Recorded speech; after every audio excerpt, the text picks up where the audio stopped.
మమతా బెనర్జీ ప్రభుత్వంలో గ్రౌండ్ లెవెల్లో ప్రతి ప్రభుత్వ కార్యాలయంలో వాళ్ళ కార్యకర్తలే వాళ్ళు చెప్పినట్టే నడవాలి. లంచాలు, డబ్బులు, వాళ్ళు చెప్పినట్టు వినకపోతే జరిగేది ఆర్జేకర్ ఆసుపత్రి మర్డర్ లాంటివి అరాచకం చేశారు. కానీ ఎవరన్నా తప్పుపట్టారా? దేశంలో ఎవరన్నా ఐడెంటిఫై చేశారా? పట్టించుకోలేదు.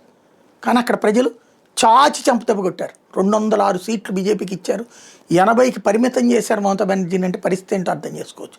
అంత దారుణంగా ఓడించడానికి కారణం ఏంటి? ఇలా అడుగడుగునా కరప్షన్, కలెక్షన్, హింస, వీటిని. బట్ అదంతా గొప్పగా ప్రొజెక్ట్ చేసుకున్నాడు ఆ అభిషేక్ బెనర్జీ ప్లస్ ఈయన.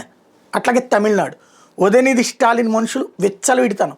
ప్రతి ప్రభుత్వ కార్యాలయంలో సపరేట్ టోల్గేట్ లెక్క అనమాట. ఇక్కడ రాజకీయ నాయకుడికి డబ్బులు ఇచ్చుకోవాలి, ఉద్యోగికి డబ్బులు ఇచ్చుకోవాలి. విరక్తి చెందిన ప్రజలు చాచి కొడితే ఏమాత్రం గ్రౌండ్ లెక్కలేనటువంటి వాడు, కేవలం 16 సభలు పెట్టినటువంటి వాడు, 16 రోజులే ప్రచారం చేసినటువంటి విజయం తీసుకొచ్చి అధికారంలో కూర్చోబెట్టారు. డిఎంకే అయినా అదే దరిద్రం, ఏఐడిఎంకే అయినా అదే దరిద్రం అన్నటువంటి. అట్లాగే జగన్ హయాంలో గ్రౌండ్ లెవెల్లో రెచ్చిపోయిన కార్యకర్తల్ని కంట్రోల్ చేయని నాయకుల పుణ్యమాని విరక్తి చెందారు జనం.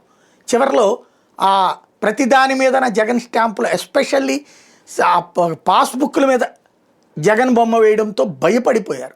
దాంతోపాటుగా ఆ నాయకుల నోటి దురుసుని అదుపు చేయకపోవడంతో జగన్ని ఓడించారు. ఇప్పుడు ఏం మారుతున్నాం మనం? దానికి 4 గంటలు మాట్లాడుతున్నారు.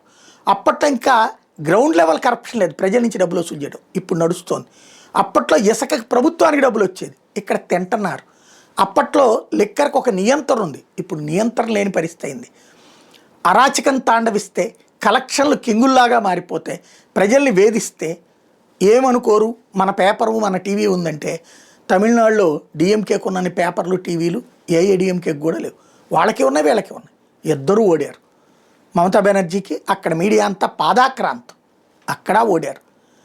సోషల్ మీడియా, ప్రజా మీడియా, పబ్లిక్ వాయిస్ ఇక్కడ కీలకం. రాష్ట్రంలో కూడా గుర్తుంచుకోవాల్సిన అంశం.